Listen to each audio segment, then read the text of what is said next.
nota porque acá va a aprender conocimientos más que teóricos, es prácticos, ¿ya? Prácticos.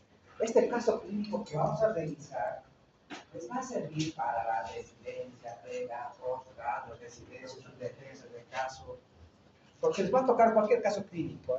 En sí vamos a ver la medicina interna junto con la gastroenterología, pero esto les va a ayudar bastante, bastante. ¿Ya? Después sobre esto vamos a ver un poquito del tema, es decir, vamos a fortalecer algunos conceptos que necesitan saberlos, pero en sí el tema nos va a enseñar bastante. Entonces, vamos a entrar a esta primera parte del módulo, que es disfagia. Vamos a ver este caso clínico y vemos, después analizamos paso a paso. Ya sus compañeros lo han hecho, lo hacen la presentación, y después vamos a empezar a revisar qué cosas más necesitamos saber sobre esto, ¿ya? ¿Cómo se va a eso? Sí. Sí, me pasa un día, o sea. Sí, pero usted ahora está con que es propia de un grupo etario, de un determinado sexo, de un determinado órgano. O sea, puede decir, sostener, pero doctor, ¿cuál es su criterio? Doctor, primero, puede indicar, es un paciente de sexo femenino, una mujer de edad, una mujer fértil, un grado de escolaridad, digamos, a secundaria y avanzada. Pero cuídense por el lugar, porque por ejemplo, el paciente se acaba, allá todo tuberculosis. Después se vaya a todo, son cucharadas, ¿no? Dice, viene el lugar de cuchara, un lugar de por esto parece que es esto. ¿Por qué te digo que hagas este razonamiento? Por ejemplo, las enfermedades autoinmunes, por desgracia, son más en nuestra salud. Por ejemplo, en la parte de hígado, desde la parte de tiroides, el hipotiroidismo autoinmune, el Hashimoto, son propios del sexo femenino. Entonces, todo el lupus, les, artritis reumatoide, etc., el sexo femenino. La enfermedad inflamatoria intestinal, Crohn, del sexo femenino. La hepatitis 1 del sexo femenino. La colitis biliar del sexo. O sea, hay muchas enfermedades que con solo ver en mi consultorio, paciente joven con, digo, ya viene con enfermedad autoinmune. Ya entra desde joven, ya está bien con enfermedad autoinmune. Yo tengo que enseñar de la entrada y a otra semana. Entonces, pues cuando ves esta edad, piensa primero siempre en enfermedades autoinmunes. El lupus, ¿cuándo se manifiesta? En este lamentablemente las enfermedades de autoinmunológicos están. Pero bueno, entonces ahí viene el diagnóstico epidemiológico. Hay muchas cosas que encajan y hay muchas cosas que te orientan. Vamos a hacerlo. ¿O quieres el tuyo? ¿Qué han hecho ustedes? Ahí pues lo colocaremos en el estudio. Ahí su bro. Chicos, yo les voy a explicar el caso, les voy a leer el caso, y el Gustavo les va a explicar el caso. Es una mujer de 28 años, su motivo de consulta es debilidad muscular proximal de hace 2 meses, disfagia para sólidos líquidos hace una semana, dificultad respiratoria progresiva y referida por elevación de transaminasas, una sospecha de hepatitis. Tengan eso en su mente. Los antecedentes relevantes son: esta mujer ha sido diagnosticada previamente con artritis reumatoide, lo que el doctor había dicho, pues, en el epidemiológico de esa edad, y tuvo un abandono del tratamiento por efectos adversos. No refiere a otros antecedentes médicos tóxicos, que es algo muy importante, y no uso reciente de fármacos biotóxicos conocidos, que es muy importante. Al examen físico está consciente, orientada, está un poco ansiosa, taquinéica, con mascarilla de oxígeno de 8 libras. Sus signos vitales son de 160 milímetros de mercurio, frecuencia cardíaca 110 por minuto, frecuencia respiratoria 16 por minuto, saturación de oxígeno 88% y su temperatura es 36. En la parte de cardiopulmonar tiene buena ventilación, pero tiene taquicardia sinusal. Neuromuscular, debilidad muscular generalizada de 4 de 5 es 4 de 5. Sin signos de inflamación articular, dolor a la movilización, sensibilidad conservada y algo muy importante en este caso es el balance negativo. Debilidad simétrica y proximal progresiva. Disfagia orofaringea que sugiere compromiso vulvar. Disnea y elevación de transaminasas que puede responder a las enzimas musculares que son las que reciben fosforinas. Los diferenciales son polimiositis, dermatomiositis, miastenia gravis, miopatía inducida por fármacos y enfermedad neuromuscular. Bueno, ahora vamos al análisis del caso clínico. Para empezar, ¿cómo se analiza el caso clínico? Tenemos que ver cómo progresa la enfermedad, cómo ha sido el desarrollo de la enfermedad, empezamos en la historia clínica y vamos hacia la enfermedad actual, ¿verdad? Entonces, ¿cómo se desarrolla la enfermedad? Vemos que la enfermedad empezaba hace 2 meses. La paciente empieza a referir que es una debilidad muscular, en este caso nos describe que es proximal, de proximal hacia distal, de hace 2 meses. Esta debilidad muscular ha ido evolucionando hasta llegar a lo que es una disfagia, que impide a la paciente, como dijo mi compañero, deglutir tanto líquidos como sólidos. Esta disfagia tiene un antecedente de 2 semanas atrás y actualmente la paciente ya, por preocupación, llega a la consulta con una disnea fuerte que no le permite respirar. Y ahorita vamos a ver cómo en los signos vitales su frecuencia respiratoria es sumamente elevada. Además, como el doctor nos mencionó, este paciente fue transferida del Vietnam por un dato clínico del laboratorial de transaminasas elevadas. Ahora, una vez que ya conocemos cuál es la evolución de la enfermedad, vamos a ir a lo más importante que nos interesa en pacientes. ¿Qué ha pasado antes con este paciente? Vamos a los antecedentes. Y la paciente nos reporta que esta paciente ha tenido lo que es artritis reumatoide, obviamente, lamentablemente, como el doctor dijo, afecta mucho más a mujeres y tal. Lo que nos importa aquí es que esta idea de que antes tuvo artritis reumatoide ahora nos puede hacer pensar que hay algún factor autoinmune que está afectando a esta paciente. Algo que se me olvidó mencionar, aquí atrás, una vez que tenemos este desarrollo de enfermedad, pero pensamos como doctores generales, no especialistas, que hay un problema motor muscular, neuromuscular, algún tipo de miopatía inflamatoria, y ahora que tenemos el antecedente, podemos pensar en causas autoinmunes. Además, nuestro paciente reporta que dejó de tratarse en la artritis reumatoide por efectos secundarios de los medicamentos que ocasionaban. Entonces, esto a lo mejor, por ahora, antes de seguir avanzando en el caso clínico, lo podemos relacionar con que tiene transaminasas elevadas. Recordemos que el tratamiento de artritis reumatoide es muy pesado para el organismo, es demasiado tóxico, entonces a lo mejor eso nos elevó las transaminasas. A lo mejor, ahorita vamos a despertar esa idea. Además, otros datos que ahorita no nos interesan, porque no tiene otro antecedente médico, no tiene otra enfermedad y no está consumiendo otro tipo de medicamentos que sea miotóxico ni ningún tipo de toxicidad. O sea, lo máximo que toma nuestro paciente es agüita. Ahora pensamos, entonces, ¿será que tiene nuestro paciente una enfermedad autoinmune? O a lo mejor es biomuscular, bioinflamatorio, neuromuscular, nos quedamos con esa idea. A partir de ese día pasamos a la siguiente fase de analizar el caso, analizar a nuestro paciente, que es el examen físico. El examen físico encontrar que nuestro paciente va a llegar consciente, orientado, con esto vamos a tratar cualquier tipo de trauma que le haya generado este tipo de debilidad progresiva. Además, ansiosa, taquiunéica, y decir que nuestro paciente llegó con disnea, le falta respirar. Antes mi paciente reportaba que nuestra paciente al momento de hacer el examen físico ya estaba con un pedido de 8 litros de oxígeno. Eso lo vamos a dejar para más adelante porque aquí se reporta en los signos vitales que está 88% de saturación de aire ambiente. Entonces vemos que es una paciente que está en normotensa, que está ligeramente elevado su frecuencia cardíaca, probablemente por el hecho de que esta paciente está hiperventilando con la disnea que no le permite, no le da esta sensación de que está respirando bien. Además tenemos la frecuencia respiratoria, como antes les había dicho, sumamente elevada. Recordemos que el máximo es 20, incluso en deportistas 24, pero no se reporta que nuestra paciente haya sido deportista. Entonces, 26 por minuto, la saturación de aire ambiente también. Entonces, una vez con esos datos, ¿qué otro diagnóstico se le viene a la cabeza? Pues solamente el examen físico.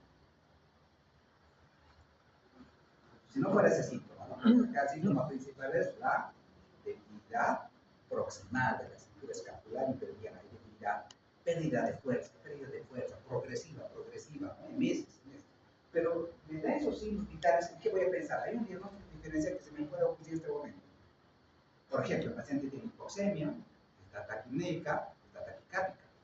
Me dice, agudo doctor, hay algo agudo, piense. El primer diagnóstico que yo quería ver, si no fuera la debilidad, ¿cuál sería el diagnóstico, doctor?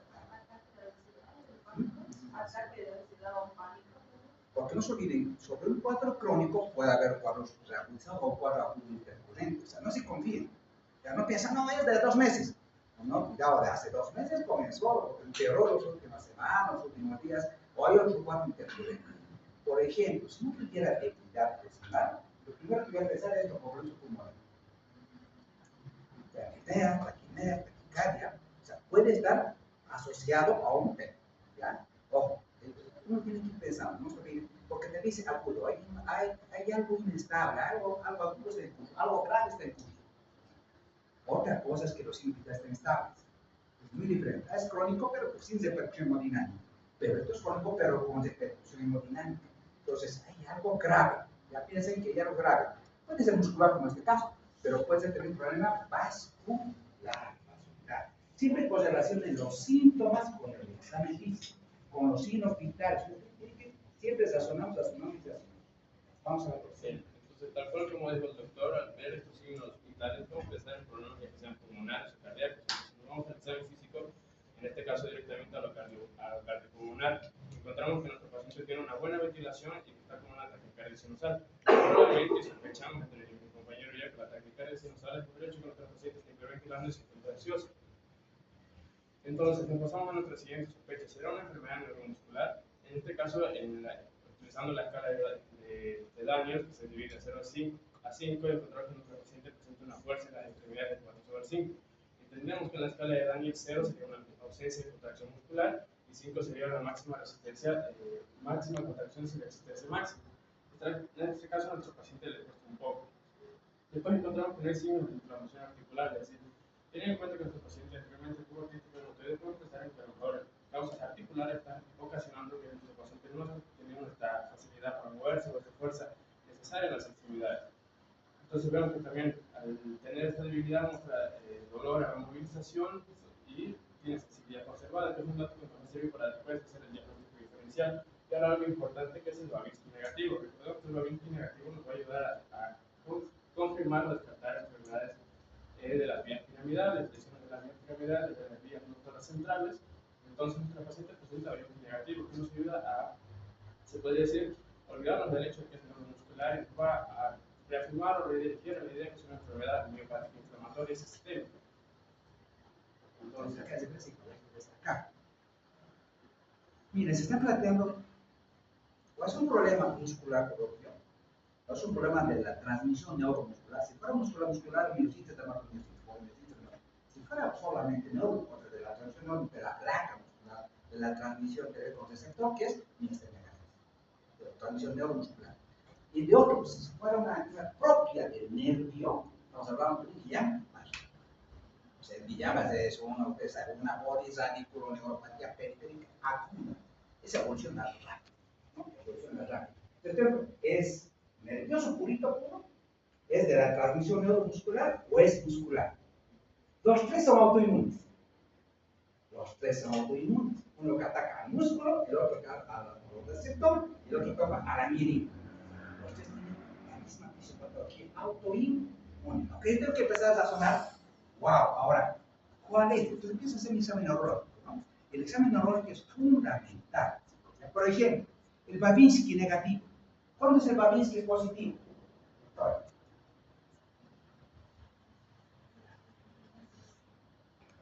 El Babinski positivo, tú le haces, digamos, ese espejo, ¿no? La banda de aquí de la parte externa y los dedos normalmente tienen una flexión, ¿no? El Babinski negativo es que haga flexión. El Babinski positivo es que haga extensión, que el dedo pulgar se separe, ¿no? Cuando se separe y los dedos, como en abanico, también se separan después de los dedos. Es un Babinski positivo, pero normalmente es Babinski flexión, está bonito esa flexión, es Babinski negativo. Estás evaluando lesión de la neurona motora superior, estás evaluando daño de la corteza cerebral, estás evaluando daño del área frontal, del área de Broca, estás así. Si hay daño arriba, mire, un solo examen te dice dónde está el problema. Babinski negativo. Tú dices, wow, no hay daño de la neurona motora superior. No se olviden que hay dos neuronas motoras, una superior y otra inferior. Y una inferior que está en la médula espinal, ¿no? Ese vía va a la parte córtico-espinal, el cerebro le da a intuir, ¿no? al músculo a través de esa vía para que mueva, que se contrae, que se pare, que la postura. Pero cuando hay daño, ¿qué pasa? El paciente pierde. Y hay una enfermedad que daña neurodegenerativa de la neurona motora superior. Se llama esclerosis lateral amiotrófica. Entonces, daña esta neurona motora y el paciente va a tener un Babinski o si ya entendemos. Mira la importancia del examen neurológico. En este caso, digamos, Babinski negativo. ¿Qué es descartar? Lesión de neurona motora superior. Esclerosis lateral amiotrófica. Babinski negativo. Vemos la sensibilidad. La sensibilidad, si es superior o inferior, puede estar con cerrado o está normal. En este caso, por ejemplo, ¿qué pasaría, por ejemplo, un Guillain-Barré? Podría haber, claro, hipoestesia, resistencia. El paciente tiene una pérdida de la sensibilidad progresiva. Está así, ¿no? ¿Qué pasa? El doctor no puede mover los pies, no sé, no puede ver, no puede respirar y paro respiratorio. Porque el músculo necesita estímulo. Ahí es neuromuscular. Es una enfermedad autoinmune que está atacando la banda de miel y está alterando la transmisión. Por lo tanto, el paciente empieza a perder la sensibilidad, no puede movilizar la extremidad y eso es ascendente, lo que se llama parálisis ascendente de Landry. O sea, se paraliza todo el cuerpo. Eso es una emergencia neurológica autoinmune. Eso puede pasar. Eso se presenta en cualquier momento. El doctor está con resfrío, ha hecho COVID, ha hecho influenza y a la semana el doctor lo siento mis pies, extremidad de Dios, está haciendo llamas. Eso no es autoinmune. Pero mire, el examen neurológico acá me tiene que servir. Acá. Pero el principal síntoma que acá caracteriza a este caso clínico es la debilidad, es la pérdida de la fuerza muscular. Eso, por eso, cuando ustedes le dicen, no sé si ustedes han visto en el examen neurológico, levanten las manos, ¿qué les dicen? ¿Qué están evaluando? O levanten los pies, a ver señora, levante sus pies, y yo empujo, levanto todo el cuerpo. Digo, levante las manos, derecha, frente, ¿no? Y esta chanita le dice, yo no pongo de se empieza a empujar. Ya, ella va a oponer resistencia. Lo mismo con los pies, levante los pies, yo voy a empujar los pies, ¿no? Y ella va a tener resistencia, o sea, es decir, está conservada su fuerza muscular. Pero si yo le hago esto y después de plum se cae, o sea, ahí pierde. ¿El problema es central o el problema es periférico? Entonces, estamos evaluando y la escala de Daniel les permite evaluar eso, la fuerza muscular. Vamos a ver, esto va a faltar tiempo. Bueno, entonces ya pensando que ahora que hemos sido redirigidos a lo que podría ser una enfermedad miopática, vamos a ver qué hallazgos, qué signos o qué muestras nos da el paciente que puede ser una enfermedad miopática. Por ejemplo, nuestra paciente va a presentar debilidad simétrica, proximal y progresiva. Además, disfagia orofaringe puede sugerir lo que es el compromiso lumbar del tubo raquídeo, donde recordemos se encuentran los núcleos del noveno, décimo, doceavo par craneal que se encargan para que ustedes entiendan, esos núcleos son núcleos motores, ¿ya? Porque una de las vías del cerebro viene desde la corteza, se llama córtico nuclear, viene hasta los núcleos que se encuentran en el tronco encefálico y ellos van a transmitir la información hacia los músculos que tienen que ver con la aplicación, con la definición. O sea, pero esos, como no se ven que esos nervios son sensitivos y son motores, algunos son autónomos. Pero esos motores nos van a decir masivo, track, cuando es voluntad, ¿ya? Porque se compromete la neurona motora, pero del tronco encefálico, donde nacen estos pares craneales. O sea, el compromiso también, pero ahí está la neurona motora inferior, donde se originan los pares craneales. No se olviden que la neurona motora inferior de la columna de los nervios está en la columna. ¿Dónde está? En el nervio espinal, pues en la anterior del nervio espinal. En la arterial. Hasta ahí llega la vía córtico-espinal. Y de ahí va el nervio periférico. Ya, vamos. Bueno, como decía el doctor, motilidad de oclusión, motilidad de la lengua, coordinación para hablar, etc. Entonces, también el paciente no puede tener lo que al relacionarlo con una miopatía no va a llegar a pensar en cosas como tuberculosis, como decía el doctor hace rato, una neumonía y tal, sino lo vamos a relacionar a posible compromiso de los músculos respiratorios, como son el diafragma y los intercostales. Ahora tenemos algo interesante que se nos reportó hace rato y que ahora lo vamos a intentar relacionar con lo que son las miopatías, que son las relacionadas con las transaminasas de AST y ALT, que por lo general la mayoría de nosotros va a pensar en estas transaminasas, lo primero que va a pensar es hígado. ¿Qué está pasando con el hígado? Pero aquí es donde cometemos un error. Las transaminasas AST y ALT son enzimas que no solo se presentan en las células hepáticas, sino que también se presentan en células del músculo esquelético, músculo cardíaco, riñón, incluso en el cerebro. Entonces, ¿cómo relacionamos que las transaminasas sean elevadas con el hecho de que hay posible daño muscular? Entonces, nos vamos a un laboratorio que se nos saca la paciente de CPK y de CK-MB y de mioglobina, donde vemos que está exageradamente elevado. Vemos que los valores normales de CK-MB es de 0 a 5.1 y que nuestra paciente está presentando sobre los 100 y que la CPK total nos está presentando sobre los 1001 cuando el valor más alto es 140. Entonces, relacionamos que puede ser que por la existencia de daño muscular estas enzimas hayan liberado torrente sanguíneo y por eso estamos detectando las transaminasas elevadas y que no sea un origen directo o puro del hígado,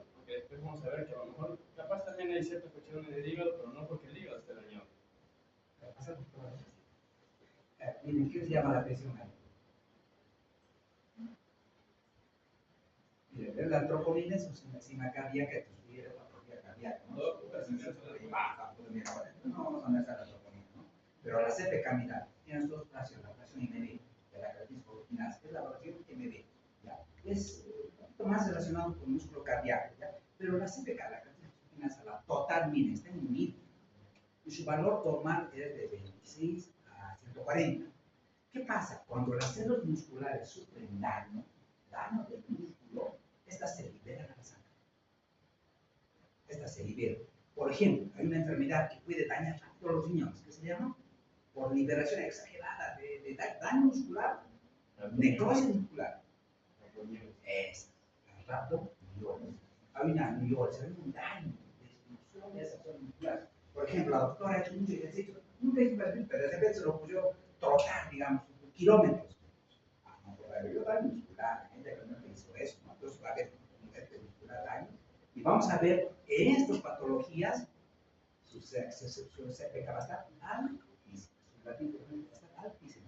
Y puede haber daño. Y estos pacientes, por ejemplo, vienen a la consulta orinando sangre. Dicen, doctor, estoy orinando sangre, pero no es sangre que está orinando, lo que está eliminando es mioglobina. No hay hemoglobina, ni eritrocitos.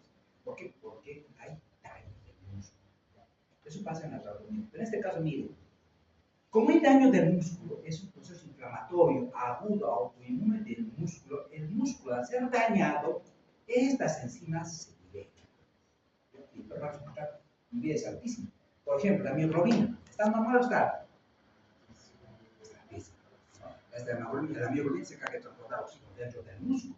¿Ya? Pero en este caso, como hay daño también de la célula, esta también se libera. La mioglobina se libera, vamos a ver la característica se libera, y la otra también no te la cardíaca, vamos a ver troponina, núcleos, ¿no? Pero con estos datos dicen, wow, está apuntando más a una patología muscular, neuromuscular o nerviosa. Muscular. Vamos a muscular, vamos a la otra encima, vamos a ver.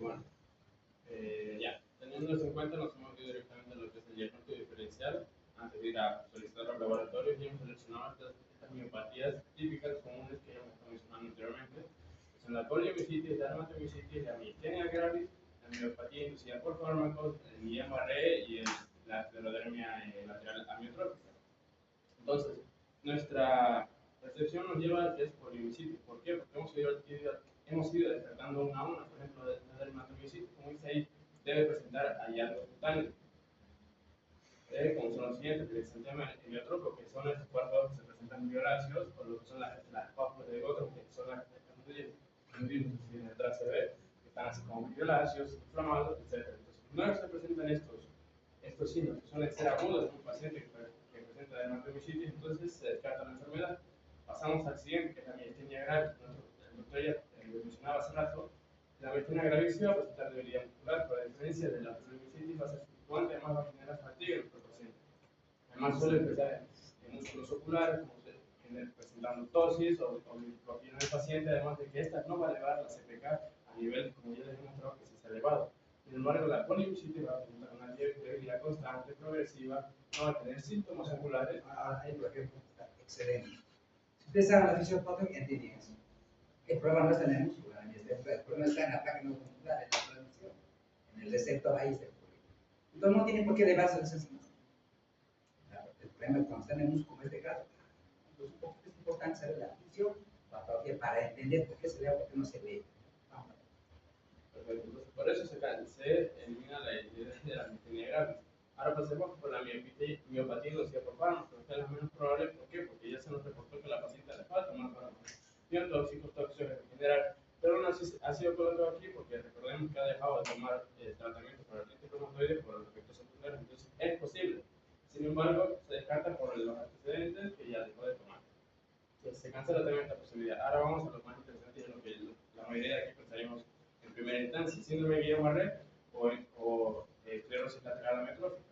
¿Por qué no es Guillain-Barré? Para empezar, el Guillain-Barré va a presentar debilidad ascendente, además va a ser prácticamente súbito, inmediato, no va a tardar tanto como en nuestro paciente que ya lleva 2 meses con enfermedad.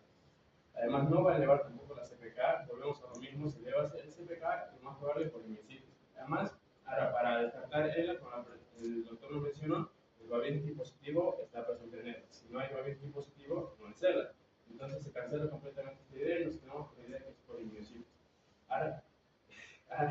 Ahora pasamos a los laboratorios. Oye, laboratorios en la serie, en el hemograma. Serie roja, ¿cómo está? Está normal, no hay problema. El número de glóbulos rojos está conservado. Sin embargo, si vemos aquí cómo está la hemoglobina y el hematocrito están ligeramente disminuidos. Entonces podemos suponer que tiene una anemia leve. ¿De qué tipo? Aquí tenemos volumen corpuscular medio y hemoglobina corpuscular media, ambos dentro de su rango. Entonces vamos a presumir que es una ligera anemia monocítica, monocrónica. Ahora pasamos a la serie blanca. La serie blanca vamos a ver cómo todo está completamente disminuido, ligeramente sí, pero disminuido. Entonces vamos a señalar que nuestro paciente tiene una leucopenia leve. Además, una linfopenia también presente. Ahora, la BCG, ¿cómo está la BCG? La BCG aquí vamos a encontrar que está superior a lo que debe ser. Los rangos son de 0 a 15 milímetros, nuestro paciente vamos a encontrar que está sobre los 23 milímetros. Entonces tenemos una BCG elevada. Ahora, ¿Qué sugiere? sugiere inflamación. Ahora, cómo está el TP y el lineal, sospechando que sea causa hepática, debemos saber que está ligeramente elevado, el TP está prolongado y el lineal está elevado. Entonces, lo que decía el doctor, la BCG elevada nos va a llevar a pensar que existe una inflamación sistémica. Ahora, Pero acá hay que vamos a ver. Por ejemplo, acá si ustedes ven y algo crónico en general, el hemograma es un reflejo de lo que está pasando en el organismo. Ya me dice, así está tu paciente, analícelo. ¿Ya? Tiene anemia, tiene anemia, tiene leucopenia, tiene UAO. No muy concluyentes de estudios que de expresión. Por ejemplo, la leucopenia es un receptante de paciente positivo. Mientras más se eleva, más grave el problema. ¿Ya? En este caso, también tiene leucopenia. Vamos, por ejemplo, aquí me interesa el coagulograma. Una persona normal tiene que tener un coagulograma del 100%, o sea, su porcentaje ya tiene que ser del 100%. No tiene que poner, porque un problema no es hepático. ¿Por qué es importante el TP? No se olviden que el hígado, ¿qué sintetiza? Todo es factor de coagulación. Vitamina K dependiente. Es muy importante sintetizar todo factor de coagulación. ¿Qué tienen que ver con el tiempo de protrombina? Ahora, si el paciente no tiene enfermedad hepática, ¿cuál es el problema? ¿Por qué tiene ese problema así tan bajo? Entonces uno empieza a buscar otras causas. ¿Ya? Uno es el hígado, en este caso no tiene antecedentes, el paciente nunca ha recibido molestias de ese tipo. Dos, el paciente tiene problemas de la vía biliar, no las tiene, porque eso también altera esto. Tres, tiene sepsis por coagulopatía de consumo, tampoco la tiene. Y cuarto, ¿cuál es? La ingesta. Eso significa que la disfagia ha hecho que la paciente no se alimente de manera normal. ¿Por qué? Porque nosotros al ingerir alimentos que tienen bastante vitamina K, ¿cuál tiene vitamina K? Los vegetales. El paciente, claro, como no puede alimentarse, entonces, ¿qué pasa? Porque el principal insumo para que el hígado sintetice el factor de coagulación es vitamina K. La vitamina K. Si ese paciente no ingerir, o va a pasar por que la doctora tenga un familiar, o su hijo, digamos, ¿no? De 7 años, no sé, claro. De repente solo es papapita, y de repente ustedes ven 90% de actividad. Uno podría decir, pero doctor, está normal, pero está dentro del rango. No, dentro del rango. Para subir tiene que tener 100%. Si a usted les hago un poquito, tiene 100%. ¿Ya? Pero resulta que su hijo no tiene. ¿Dónde está el problema? Apoyo. Entonces, falta de apoyo. Es solamente carbohidratos, solo papitas, nada de vegetales. Entonces, solamente ese dato viene les da un diagnóstico. Yo tengo que ver qué está pasando. ¿Ya? Entonces, por eso el problema, acá sí, yo lo puedo crear a la paciente si la disfagia es por apoyo. ¿Ya? Ella no ha ingerido de manera adecuada durante los últimos 2 meses, no se ha alimentado y peor con este tipo de alimentos, por lo tanto es pesado. Eso es una causa, tengo que buscar la causa. Bien, seguimos con la próximo. Ahí vamos. En este laboratorio, bueno, vemos que la relación aquí, que es albúmina globular, globulina está alterado, como se menciona aquí, está invertido. ¿Por qué? Porque vemos que la globulina está mayor a lo que debería ser la albúmina. Cuando está, tendría que ser completamente al revés. Entonces, nuestra paciente va a presentar hipoalbuminemia y aumento de globulina. Además, también vamos a ver lo que mencionábamos antes, la transaminasa es sumamente elevada. Tenemos que lo máximo es de 0,31 a 0,32, que nuestro paciente está presentando niveles sobre los 522, sobre los 273, sumamente elevadas. Aquí es donde vamos a descartar o tratar de descartar el problema hepático biliar. Vemos que la bilirrubina directa está en 0.4, la bilirrubina indirecta 0.6, la total 1, valores completamente normales. normales. Y a nivel renal vemos que la creatinina y la urea también se mantienen dentro de los rangos normales, entonces se va a descartar problemas hepáticos y colestásicos y de tipo renal.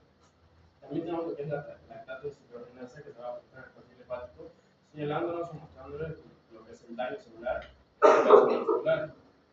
Algo que me fijé recién es que la fosfatasa alcalina también está elevada. Entonces, aquí al ver que la fosfatasa alcalina está elevada, también pensamos que el hígado está dañado, está sufriendo algún tipo de problema, pero podemos resumir o aparentar de que es por la causa de la inflamación sistémica, por todas las enzimas que están liberadas, que por algún lado se tienen que metabolizar. Entonces, a lo mejor por este motivo también la fosfatasa alcalina está elevada.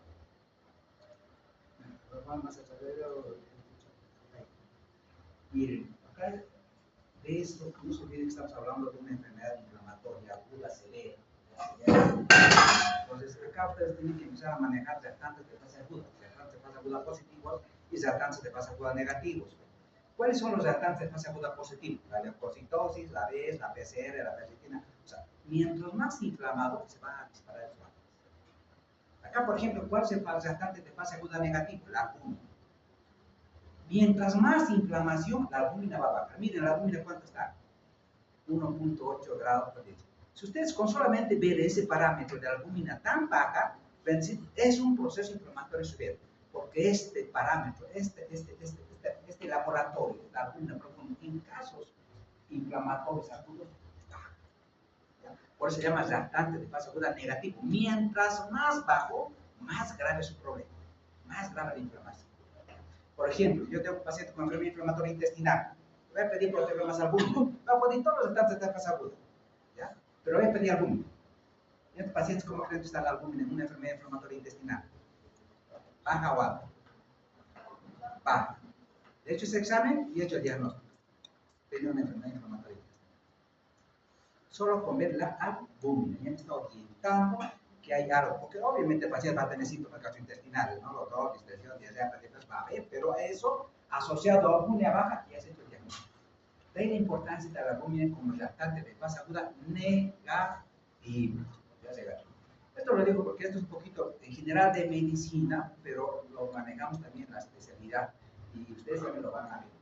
Acá nos mandaron por transaminasas. Sí, las transaminasas vamos a ver cuando están altas, arriba de, por ejemplo, 500 mil. En la hepatitis viral vamos a tener transaminasas, por ejemplo, de 1000, 2000, 10.000. Está hasta 500. Está alta, fuera de rango, pero no extremadamente alta. ¿Pero por qué se eleva? Hemos dicho, yo tengo que ver, ¿el problema era de hígado o el problema no es de hígado? Entonces, esas enzimas altas, las transaminases, las tengo que relacionar con la fosfatasa, con la gamma, con las bilirrubinas. Estas están discretamente alteradas, casi normales, casi estos parámetros. Por eso digo, ahora, si estuviera alteradas en contexto de un paciente hepático, puede ser hepático. Pero solamente es una hipertransaminasia secundaria a la misma patología, ¿ya? Porque estas enzimas también se encuentran en el músculo cardíaco, en el músculo estriado. No solamente son específicas de hígado. Claro, pero cuando hay daño de hígado, esas son las que van a liberarse más, ¿ya? Aquí sí. Ya, vamos a ver. Bien, aquí nos vamos al PCR. PCR sumamente elevado, ya vemos, reactante de fase aguda, reactivo positivo elevado, inflamación sistémica. Aquí vemos lo que les dije hace rato, la CKMB, la CPK total elevada, daño muscular, mioglobina elevada, daño muscular, pero recordamos que está en el perfil cardíaco. ¿Cómo suponemos que este músculo esquelético no es el músculo cardíaco? Aquí tenemos las troponinas. Las troponinas es la enzima más sensible que se libera cuando hay daño cardíaco. Entonces, no, está en rango totalmente normal. Entonces, descartamos por completo el daño del músculo cardíaco. Eso. Vamos a ver cuántas. Bueno, ahora la aldolasa. La aldolasa, ¿qué viene a ser? Viene a ser también una enzima que se desarrolla del metabolismo de la glucosa que se encuentra en el músculo esquelético, cardíaco, hígado y que es altamente sensible al daño muscular. Ahora, ¿por qué hemos solicitado esto a nuestro paciente? Que remarquemos que está elevado también. ¿Por qué lo solicitamos a nuestro paciente cuando ya tenemos confirmado que hay daño muscular? Para confirmar, primero que nada, para confirmar directamente que si hay daño muscular y que las transaminasas no provienen del hígado. Aquí tenemos en cuenta lo que son esta fórmula La aldolasa alta, la CPK alta, la transaminasa elevada nos señala daño muscular. ¿Pero qué hubiera pasado si hubiéramos tenido la aldolasa normal y la transaminasa elevada? Me hubiera llevado a sospechar en un daño hepático, pero no es el caso. Entonces confirmamos nuevamente que es daño muscular. Además, ¿para qué más nos puede servir la aldolasa? La CPK-MB, la CPK total, recordemos que no dura más de 3 días en el sistema del paciente, entonces para llevar el control, la evolución de nuestra paciente nos va a servir para manejar cómo van estos niveles de daño muscular. Ahora, ¿qué es lo que pasa con los pulmones?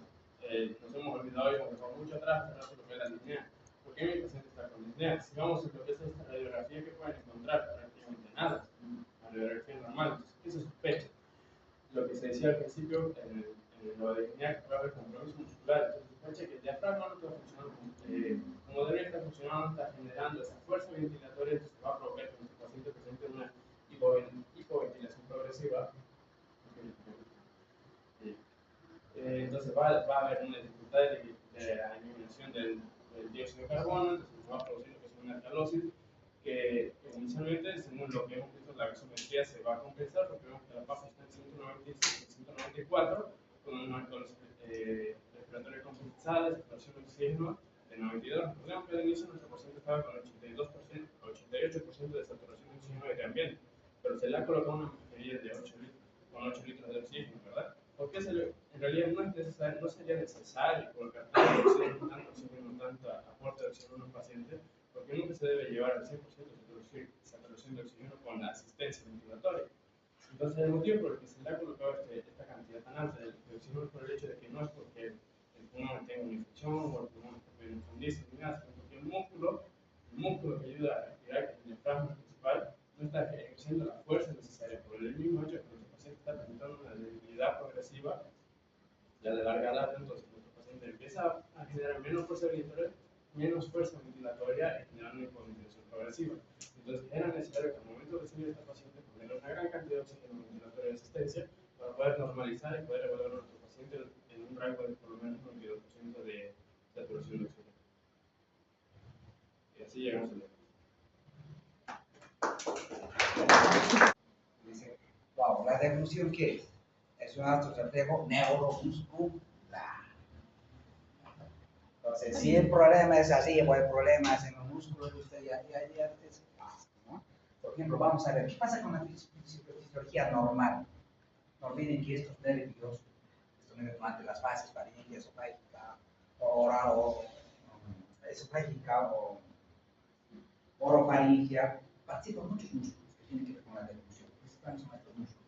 Es igualito que la transmisión nerviosa. Estos nervios son motores sensitivos, ¿no? Estos nervios son la presencia, perciben la presencia del bolo. Primero se va a encargar de formar el bolo, ¿no? Hasta formar el bolo, una vez que el bolo está ya formado con una gran cantidad de saliva, porque bueno, las glándulas han hecho su función, han secretado saliva y listas para deglutirlas, la faringe, ¿qué siente? Siente esa sensación. El estímulo va primero sensitivo hacia el centro de la deglución, ¿no? Pero obviamente para la masticación, primero ayuda a la neurona motora superior, porque ¿qué se trata de los masticadores?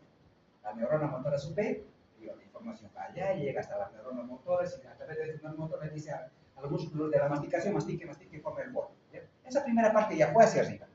La segunda parte es cómo hacer que el bolo pase hasta acá. Entonces, una vez que va la parte motora hacia el centro, al centro de la deglución, hay que tener dos centros. El núcleo de tracto solitario y el núcleo ambiguo. El núcleo de tracto solitario que se encarga de procesar la información sensitiva. Dice, bueno, voy a ver qué es lo que está pasando, qué tipo de alimentos, va a procesar la información sensitiva. Esa información va a pasar al núcleo ambiguo. Y el núcleo ambiguo, a través de estos nodos para acá, va a proceder con la deglución. No se olviden que en este acto de la deglución participan muchos músculos, 28 músculos de la lengua, músculos de la faringe, de la masticación, de la laringe, muchos músculos. Por eso tiene que haber una articulación neuromuscular muy precisa. ¿Ya? Cualquier cosa que dañe, ¿ya?, sea el músculo o sea el nervio, va a alterar la deglución. Pues esto ustedes ya lo han visto. Pues vamos a ver a lo que. Con eso ya es fácil para entender. Por ejemplo, ¿qué es la disfagia? Pero acá una cosita que importa. Simplemente así. ¿Líquido solo? ¿Sólido? ¿O líquido? ¿O líquido y sólido? Entonces hay la diferencia. qué patologías que se caracterizan, por ejemplo, depende. Por ejemplo, vamos a ver que los tumores o los cánceres, como son progresivos, o la clase es progresiva, primero deja pasar, digamos, lo sólido, y al final ni lo líquido pasa porque está totalmente obstruido. Y hay otras patologías que hacen pasar el sólido y el líquido nada que ver, ¿ya? Porque son intermitentes. En los progresivos no pasa ni lo sólido ni lo líquido. Pero bueno, esa dificultad en el paso del bolo, sólido, líquido, esa dificultad se llama disfagia. ¿Por qué la disfagia? Cualquier paciente que tenga disfagia, ojo, disfagia, dificultad, como dice acá, ¿no? Dificultad, vaya a comer, dificultad para comer. El paciente no puede tragar, no puede deglutir, no puede comer. Ese es algo, ustedes no lo creen, uno de los principales síntomas que ustedes tienen que explorar. Acá comienza la patología digestiva. Acá es donde primero nosotros preguntamos, señor, ¿usted come bien? ¿Ha comido esta mañana, anoche? Sí, doctor, es deglutivo, no me pasa la comida acá. Si pasa acá, ¿qué ha pasado? Descartar patología de desorden. No hay patología de desorden. Se me dice, doctor, sí, te gluto normal, trago normal, los sólidos segundos. Sí, doctor, todo el video pasa, tranquilo. Han descartado patología. Pero si ustedes no preguntan, el paciente no se lo va a indicar. Uno tiene que preguntar, indagando para descartar patología. Yo voy a preguntar. Entonces, es un síntoma principal. Vamos a la próxima.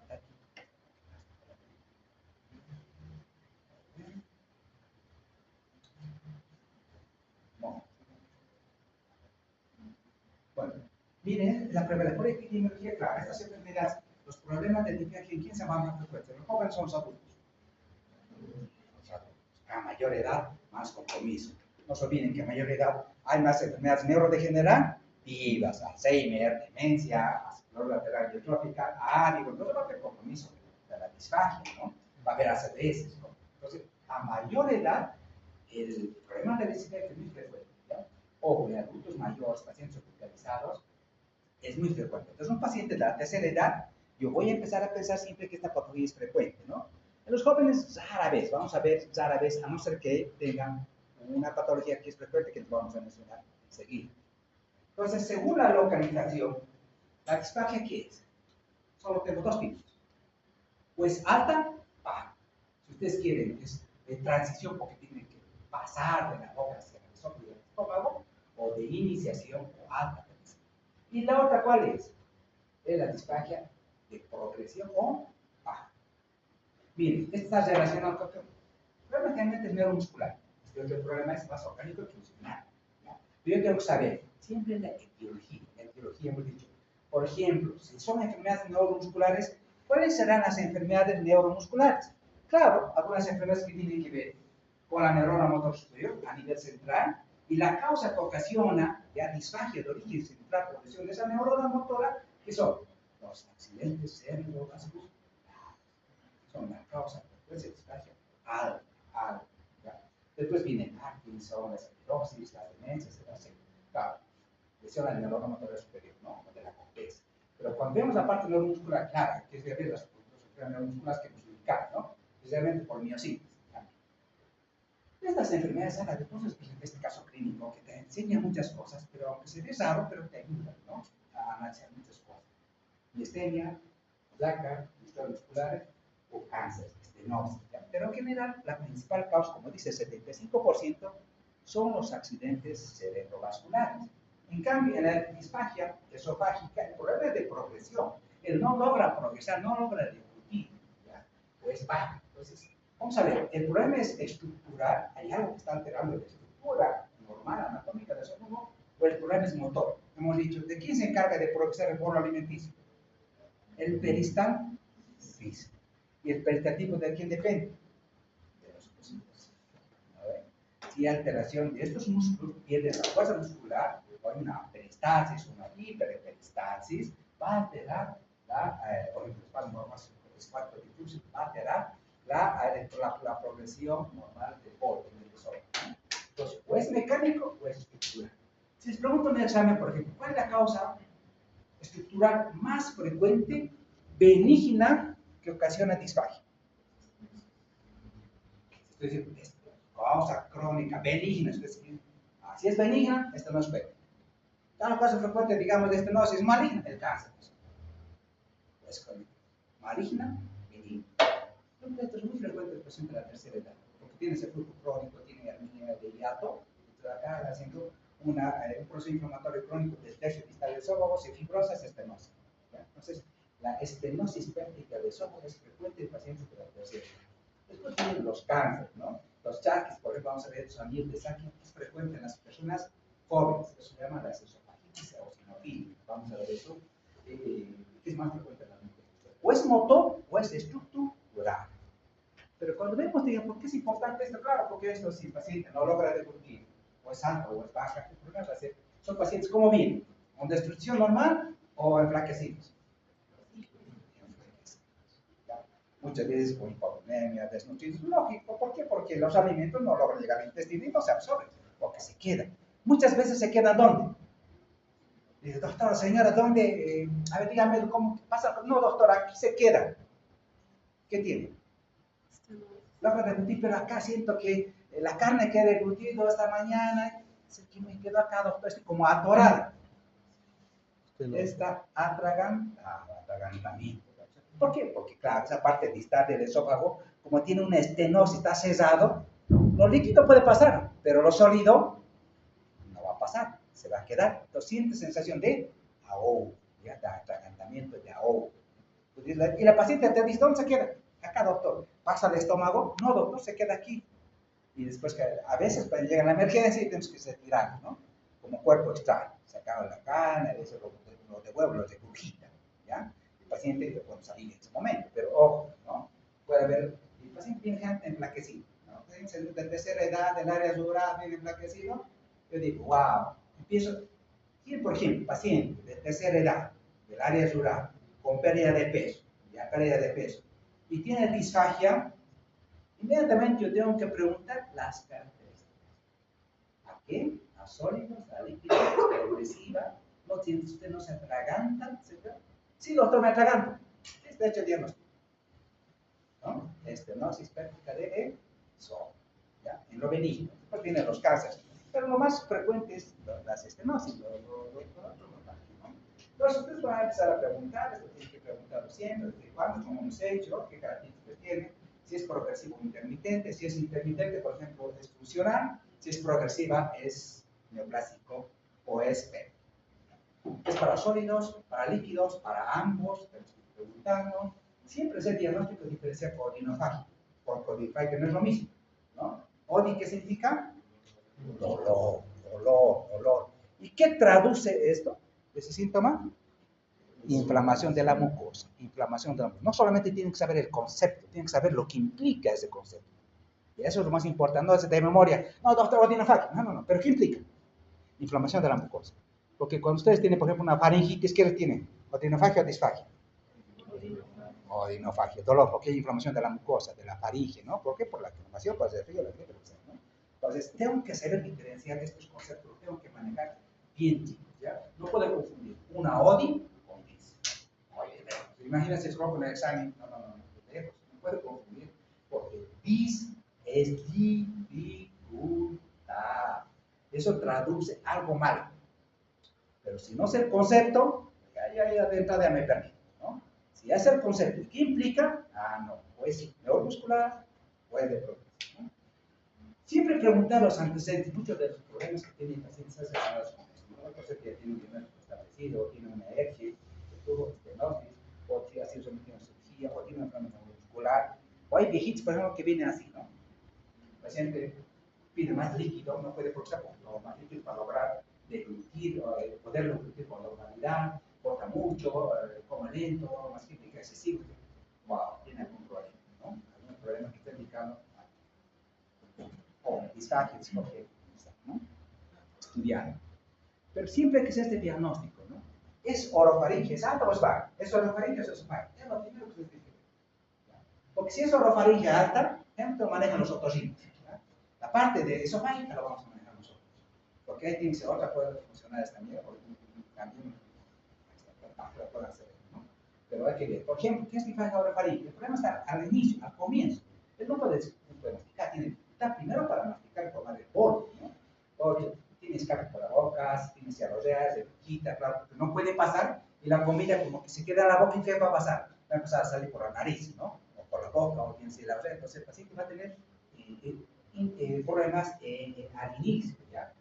Por eso es circulación oral inmediata. Estos pacientes tienen un riesgo, porque se broncoaspiran y hacen neumonías a repetición. En cambio, el de disfagia esofágica, ese tiene antecedentes de fibrosis de larga data, ¿ya? Se regurgita tardíamente porque si hay atascamiento, por estenosis péptico, puede tener un dolor torácico. Este paciente generalmente también pierde peso porque los alimentos no llegan hasta el estómago, ¿no? Por tanto no van a pasar al intestino y no se van a absorber. Entonces, esto es importante saber diferenciar. Ahora, ¿cómo yo puedo diferenciar esa estructura o es funcional? Inicio gradual, generalmente es progresiva, ¿ya? Cuando es funcional es intermitente.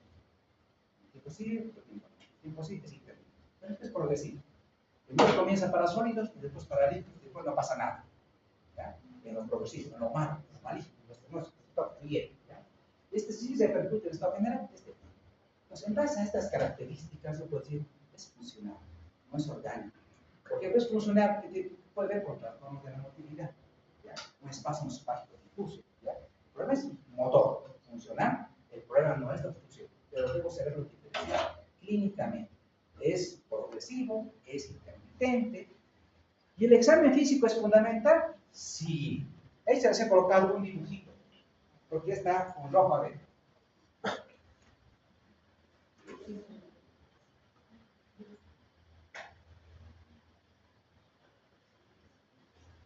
¿Por qué estará con rojo?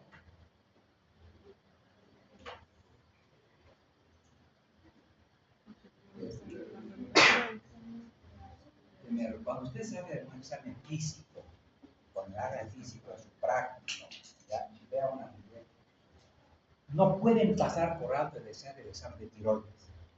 No puede, ese es un crimen. ¿Ya? ¿Por qué? Porque la patología de tiroides en el sexo femenino es muy frecuente, demasiado frecuente, los bósforos, es muy frecuente. Entonces, tienen que siempre revisar. Por ejemplo, del segundo nivel me pasó un paciente, doctor, el paciente tiene disfagia. Mi cosa viene con disfagia.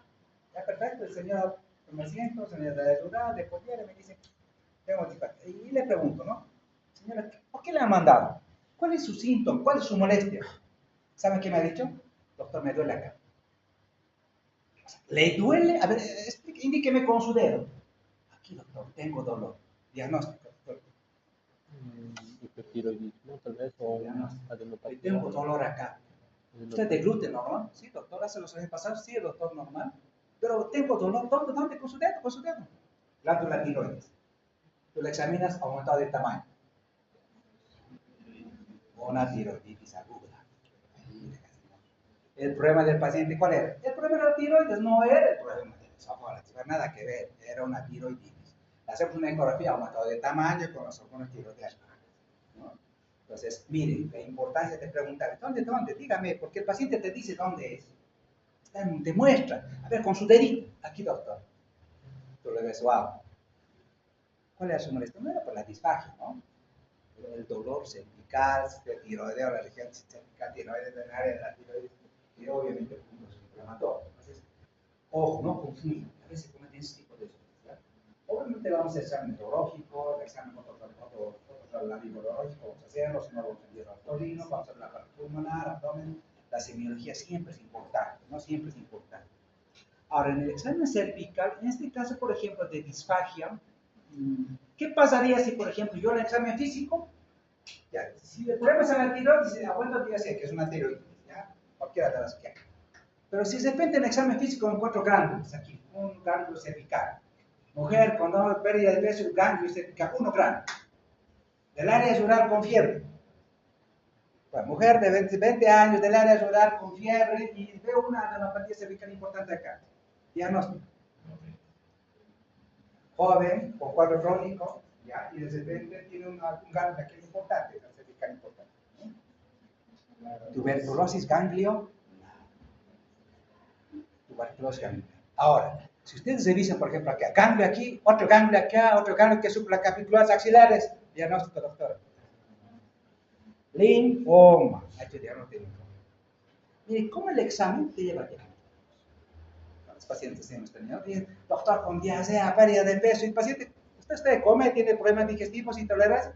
No, doctor. ¿Qué es lo que tenía la paciente? Le ingresaron porque tenía esplenomegalia, ¿ya? Tenía ganglios cervicales, no le examinaron los inguinales, pero así se palpaba aquí. ¿Qué hemos hecho? Biopsia. Linfoma no Hodgkin, en otro caso, linfoma Hodgkin. Ojo, entonces miren el examen físico. Si ustedes no hacen examen físico, de nada sirve que utilicen la inteligencia artificial.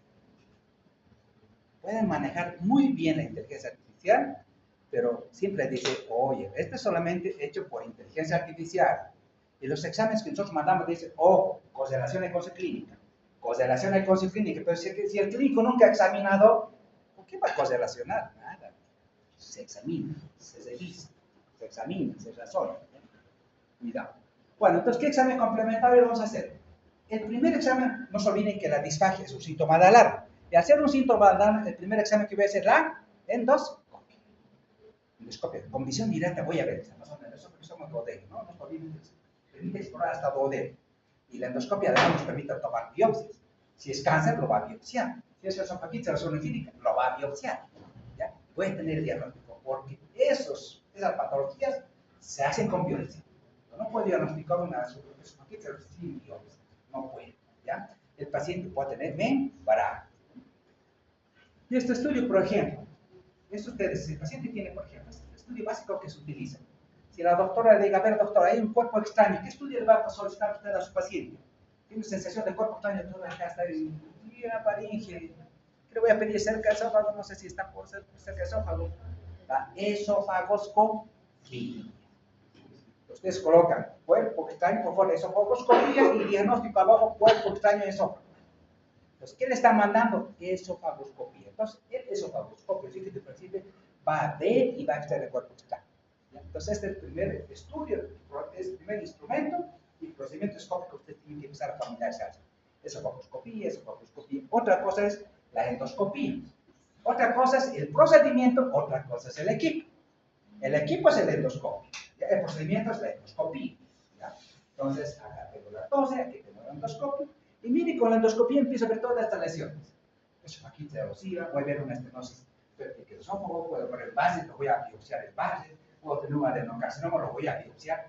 Pero ya estoy haciendo un diagnóstico, porque obviamente es un síntoma de alarma. Voy a ver, por ejemplo, esto, las esofagitis eosinofílicas, estos subos pineales, pseudomembrana, van a tomar biopsias. Cuando la biopsia me dice 15 oxidófilos por campo, ya he hecho el diagnóstico de esofagitis eosinofílica. ¿Ya?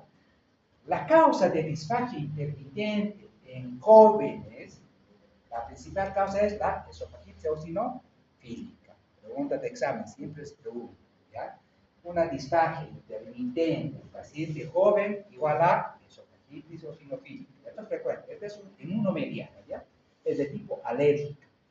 Entonces empezamos a hacer pruebas funcionales. Estas pruebas funcionales, vamos a ver un poquito más ustedes cuando hablemos de trastornos motores. Vamos a hablar un capítulo de la acalasia, de trastornos motores de esófago. Y ahí vamos a hablar de este estudio, que es la manometría de alta resolución. Este estudio, este procedimiento, con este software, con todo incorporado, ¿qué me permite ver? ¿Qué significa mano? Presión. Metría, medir. Voy a medir la presión de contracción, la fuerza de contracción del músculo esofágico y de los esfínteres.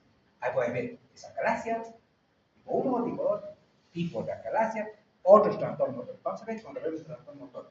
No se olviden, hemos dicho, una prueba, una causa de acalasia, de disfagia puede ser secundario un trastorno muscular. ¿Qué estudio me permite hacer diagnóstico de patología, en este caso muscular, de esófago?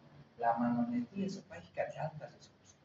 Eso tengo que meterme en la cabeza, es decir, ¿qué estudio me permite evaluar la función muscular del esófago y sus esfínteres?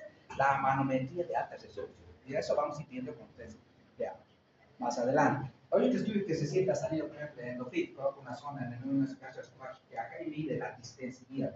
También vamos a ver el endofit para cuando vemos la distensidad de la unión gastroesofágica, ¿ya? El endofit. Hemos dicho, si el problema es de pH, por ejemplo, se tiene que ver con ese flujo, vamos a ver los otros, ¿no? La pHimetría, la cápsula Bravo. Esto vamos a hablar cuando hablemos de enfermedad por flujo. Vamos a hablar de érgisis, complicaciones, vamos a hablar de la pHimetría. Ese es el monitoreo del pH de 24 horas. Puede ver espejos ácido, no ácido, mixto, no mixto. Vamos a ver más adelante. Cuando hablemos especialmente érgico.